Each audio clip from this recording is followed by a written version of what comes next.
வணக்கம் வாசகர்களே! என் கற்பனைகளின் எதிரொலியை உங்கள் காதுகளில் சேர்க்கும் ஆண்டாள் வெங்கட்ராகவன் ஒலிப்புத்தக தளத்திற்கு உங்களை அன்புடன் வரவேற்பது உங்கள் ஆண்டாள். இன்னைக்கு நாம கேட்க போற கதை அகமால வந்த அகவாளனே. கதையின் குரலாய் நான் ஆர்ஜே காமாட்சி. இந்த கதை பிடிச்சிருந்தா லைக் பண்ணுங்க, ஷேர் பண்ணுங்க. கதைய பத்தின கருத்துக்களை மறக்காம கமெண்ட்ல சொல்லிட்டு போங்க. இப்பதான் புதுசா சேனலுக்கு வரீங்கன்னா சேனலை சப்ஸ்கிரைப் பண்ணிட்டு பக்கத்துல இருக்க பெல் ஐகானை தட்டி விடுங்க. அப்பதான் நாங்க போடுற கதைகளோட நோட்டிபிகேஷன் உங்களுக்கு உடனுக்குடனே கிடைக்கும். வாங்க கதை கேட்டு ரசிக்கலாம். அத்தியாயம் 13. கடிவாளமிட்டு அடக்கிய பின்பும் அவன் அகத்தோடு காட்டாராய் ஓடியது அவன் நேசம். தந்தையிடம் பகிர்ந்து தெளிவடைந்த திருப்தியோடு அவற்றை அகத்தோடு பூட்டி வைத்து பக்குவமாய் நடந்து கொண்டான். எப்போதாவது தோன்றும் அவளது பசுமையான நினைவுகளில் ஒரு நிமிடமேனும் மனம் குளிர்ந்து பின் அதை பூட்டி வைத்துவிட்டு தன் பணியை தொடர்வான். அவனையும் மீறி எழும் காதல் ஆசைகளுக்கு அவனது கவிதைகளே கடிவாளம். அவன் கைத்தொட்டு உயிர் பெறும் அத்தனை கவிதைகளிலும் காதல் ரசம் மட்டுமே தழும்பி நிற்கும். பெயருக்கு கூட காதல் தோல்வியையோ காதல் பிரிவின் வலியையோ மையப்படுத்தி ஒரு கவிதை எழுதிவிட மாட்டான். கவிதையும் கூட தன் காதலுக்கு வலி கொடுத்துவிடக் கூடாது என்பது அவன் கருத்து. ஆனால் அவன் பொத்தி பொத்தி பார்த்து கொண்ட அவனது காதலே அவனுக்கு பெரும் வலியை கொடுக்கவிருப்பதை பாவம் அவன் அறிந்திருக்கவில்லை. கல்லூரியில் அவன் பயணித்து இளநிலை முடிக்கும் சமயம் அவனது தந்தை எதிர்பாராத விதமாய் தீராத காய்ச்சலில் இறந்துவிட, அதன் பிறகும் கூட தந்தையின் சொற்களுக்கு மதிப்பளித்தவனாய் குடும்ப சூழலையும் மனதில் நிறுத்தி படிப்பிலும் பகுதி நேர வேலையிலும் தனது கவனத்தை செலுத்தி அவள் மீதான காதலை அகத்தோடு வளர்த்து வந்தான். அவன் யோகத்திற்கு நறுவியும் அவ்வூரிலேயே கல்லூரி சேர்ந்திருந்தாள். அதில் அறிவாளனுக்கு தான் பரம சந்தோஷம். பள்ளி பயணத்தை போல் கல்லூரி பயணமும் அவர்களுக்கு பேருந்தில் தொடர்ந்தது. ஆனால் பேதை அவள்தான் தன் மீது ஒருவன் தீராத காதலுடன் காத்திருப்பது அறியாதிருந்தாள். அவள் இளநிலை முடிக்கும் சமயம் அவன் முதுநிலை முடித்துவிட சென்னையில் ஒரு தொல்பொருள் ஆராய்ச்சி துறையில் அடிநிலை பணியாளராய் வேலை கிடைத்தது. அவளை விட்டு சென்றுவிட மனம் பதறியது. சொல்ல இயலாத ஒரு வலி நடக்கவிருப்பதை கட்டியம் கூறியது போலும். குடும்ப சூழலை மீறி தற்போது பெண் கேட்கும் நிலையிலும் அவன் இல்லை.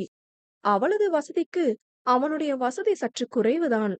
இன்னும் அவள் படிப்பு முடிய 2 வருடங்கள் உள்ளன. வேலையில் சேர்ந்து கொஞ்சம் கொஞ்சமாய் முன்னேறி அவள் படிப்பை முடிக்கும் சமயம் நிலையான ஒரு இடத்தில் நின்று பெண் கேட்கலாம் என்று மனதோடு பல கணக்குகளை போட்டு வைத்திருந்தான். சென்னையில் அவனோடு அவன் காதலும் அவன் காதலோடு அவனும் வளர்ந்து வந்தனர். தனிமை என்ற சொல்லின் உணர்வை தனியாக கழித்த ஒரு நாளிலும் அவன் அனுபவித்ததில்லை. காரணம் அவள் மீதான காதல் என்றாலும் மிகையாகாது. எங்கோ என் அல்லிராணி அயர்ந்து உறங்கும் மூச்சுக்காற்றின் ஓசை இங்கே என்னை தென்றலாய் வந்து தாலாட்டி செல்வதில் தனியே ஓர் இனிமை சூழ்ந்து விடுகிறது. உறங்கும் நொடிதனிலும் பூனை நடையிட்டு வந்த பூனைக்குட்டி ஒன்று என் அகத்தின் பெரும் பகுதியை திருடிக் கொண்டது. பூனைகளுக்கு ஏன் திருட்டு பூனை என்று அடைமொழி இடுகின்றனர் என்பதை கற்பித்து விட்டது என் காதல் பூனை என எண்ணற்ற காதல் கவிதைகள் அவனது நாட்குறிப்பெங்கும் சேர்ந்து 2 வருடத்தில் 10 நாட்குறிப்பேடுகளை தீர்த்திருந்தான். அனைத்திற்கும் மொத்தமாய் முற்றுப்புள்ளி வைக்கும் விதமாய் ஆனது அந்த நாள். கிட்டத்தட்ட 2½ வருடம் ஓடி இருந்தது அவன் சென்னையில் வேலைக்கு சேர்ந்து. அவ்வப்போது விடுமுறை கிடைக்கும் போதெல்லாம் ஓடோடி வந்து விடுவான். அப்படிதான் அந்த மாதம் பொங்கல் விடுமுறைக்கென்று புறப்பட்டிருந்தான். மிகுந்த உற்சாகத்துடன் வீடு வந்து சேர்ந்தவன் அன்னை தம்பி என்று மிக உற்சாகமாய் அவர்களோடு அளவலாவினான். அலைபேசியில் யாருடனோ பேசிக் கொண்டிருந்தவன் தற்செயலாய் ஒரு எண்ணை குறித்து வைக்க மேஜையிலிருந்த ஒரு பத்திரிகையை எடுத்து குறித்துவிட்டு அதை திருப்பி பார்க்க உலகமே இருண்டு விட்டதைப் போலானது. நறுவி வெங்கடாச்சலம் வெட்ஸ் கார்த்திகேயன் என்று கொட்டை எழுத்தில் எழுதியிருக்க, அவள் பெயர் அவளது தந்தை தாய் பெயர் என பத்திரிகையை வரி வரியாய் படித்து பார்த்துவிட்ட பின்பும் கூட மனதின் ஏதோ ஒரு மூலையில் அது அவளாக இருக்காது என்ற ஓலம் ஒலித்தது. வெளியே விளையாட செல்லவிருந்த தம்பியை நிறுத்திய அறிவு, யார் கல்யாண பத்திரிக்கடா இது என்று கேட்க, சரியா உறவெல்லாம் தெரியலனா, கல்யாண பொண்ணோட அப்பாவுக்கும் நம்ம விஸ்வநாதர் கோவில் தான் குலதெய்வம். குலதெய்வப்படி அம்மாவுக்கு அவங்க அண்ணன் முறை. ஏதோ சுத்தி வளைச்சு எப்படியோ தூரத்துக்கு தூரத்து சொந்தம்னு சொன்னாங்க. அம்மாக்கே தெரியல. தற்செயலா கோவில்ல பார்த்து நம்ம மாரிமுத்து மாமா மூலமா நம்ம சொந்தம்னு அறிமுகம் செய்யவும், அவங்க பொண்ணு கல்யாணம்னு பத்திரிக்கை தந்தாங்க என்று விட்டு சென்றான். அறிவாளனால் ஏற்றுக்கொள்ளவே முடியவில்லை. மனம் தடதடவென்று அடித்துக்கொள்ள கல்யாண திகதியை பார்த்தான். இன்னும் 4 நாட்களில் திருமணம் என்று தெரிந்தது. வண்டியை எடுத்துக்கொண்டு தற்செயலாய் செல்வதைப் போல் அவள் வீட்டு பாதையில் அவன் பயணிக்க, அவள் வீட்டு வாசலில் அத்தனை பெரிய பந்தல் கட்டியிருந்தனர். அலங்கார விளக்குகளின் ஏற்பாடுகள் எல்லாம் அவனுக்கு வலிக்க வலிக்க நடக்கவிருப்பதை கூற, தற்செயலாய் வாசலில் வந்து நின்றாள் நறுவி. புது பெண்ணிற்கே உண்டான அழகு அவள் முகத்தில் அத்தனை ஒளி வீசியது.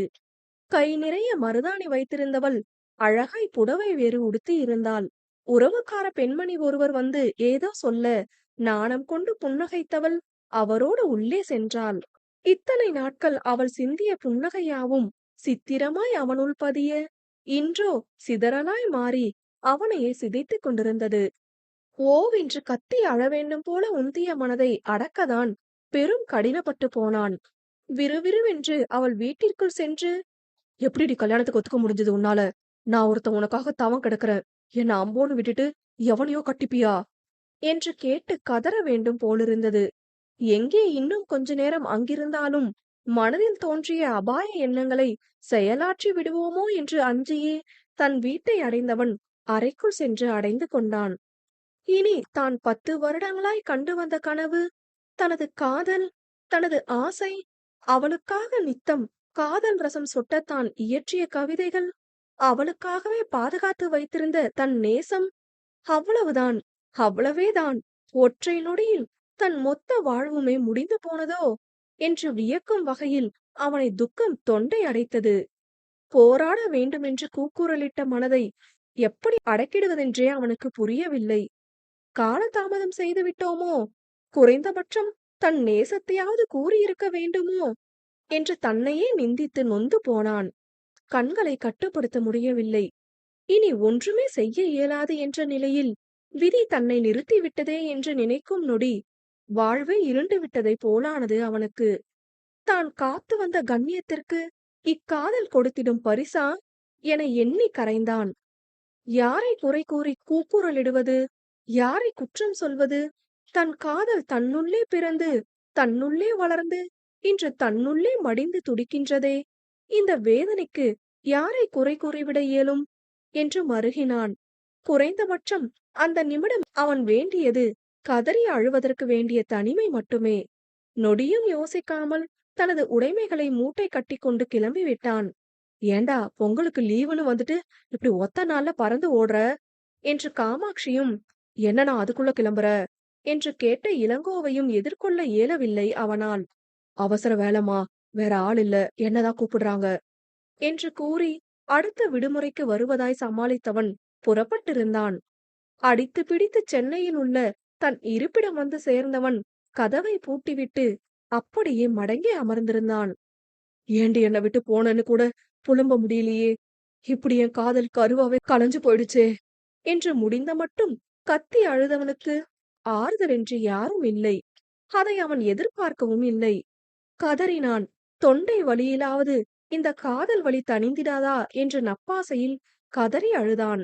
விளைவாய் அடுத்த நாளே காய்ச்சல் கண்டது அவன் உடல். கண்களில் நீர் வழிய கூரையை வெறித்து அமர்ந்திருந்தவன் பார்வையில் 10 அழகான நாட்குறிப்புகள் தெரிந்தது. அதை காண காண ஆத்திரமும் கோபமும் வலியும் கண்ணை முட்டியது. புத்தி பேதலித்த நிலையில் தள்ளாட்டமாய் எழுந்தவன் அந்த புத்தகங்களை தூக்கிக் கொண்டு பின்பக்கம் சென்றான். கண்ணை முட்டிய ஆத்திரத்தோடு அவற்றை வீசியவன் தீக்குச்சியை எடுத்து அவற்றை பத்த வைக்க மெல்ல தாள்கள் பற்றி கொண்டு எரிய துவங்கியது. எரிந்து புகை அவனை சூழ்ந்த நொடி என்ன தோன்றியதோ வேகமாய் அவற்றை அணைக்க முற்பட்டான். பற்றி கொண்ட புத்தகம் எரிந்து காற்றோடு பறந்தாட ஏதோ தானே எரிவதைப் போன்ற வலி அவனுள். உள்ளே சென்று பெரிய ஈரப் போர்வையை கொண்டு வந்து அதனில் போட்டு தீயை அணைத்தவன் சூடு பறக்கும் புத்தகங்களை அள்ளி நெஞ்சோடு அணைத்து கொண்டு அழுதான். ஏற்க முடியாததன் வலி அவனை பித்து பிடிக்க செய்தது. அதிலிருந்து எப்பாடுபட்டாவது மீண்டு விடலாம் என்று அன்னையையும் தம்பியையும் மனதில் நிறுத்தி அவன் எடுத்த முயற்சிகள் யாவும் விழலுக்கு பாய்த்த நீராய் போனது. அவள் திருமண நாளன்று தன் காதுகளுக்குள் மேளதாளம் இசைப்பதைப் போல கேட்க, காதுகளை பொத்திக் கொண்டு அச்சத்தத்திலிருந்து எப்படி தப்புவது என்று தெரியாமல் தவித்தான். ஆடிய காலும் பாடிய வாயும் அமைதியாகாது என்பதைப் போல் அவன் கைகள் தன் போக்கில் சென்று நாட்குறிப்பொன்றை திறந்தது. நேசம் வளர்த்தவன் நானே, உடைந்து மருகுவதும் நானே. குறையென்று கூறிட இயலுமா உன்னை? என் தேவதை பெண்ணே, உன் மீதான காதலை இங்கொரு மானுடன் தாங்கியிருப்பது அறியாது பசலை நோயை பரிசளித்து விட்டதே இவ்விதி. உயிர் பிழைத்திட வேணும் வழி சொல்வாயோ? காதல் வலி தீர்ந்திடதான் வழி சொல்வாயோ? மொத்த வழிகளையும் திரட்டி எழுதினான். மீண்டும் நாட்குறிப்புகள் சேர்ந்தன. சின்ன மாற்றமாய் காதல் கவிதைகளுக்கு பதிலாய் காதல் தோல்வியின் வலியை தாங்கிய கவிதைகளால் நாட்குறிப்பேடுகள் நிறைந்தன. கண் விழித்து பார்த்தபோது கலைந்த வண்ணமே, உன் கைரேகை ஒன்று மட்டும் நினைவு சின்னமே என்ற பாடல் அவன் வழி தாங்கி எதிரொலித்தது அவ்வறை எங்கும்.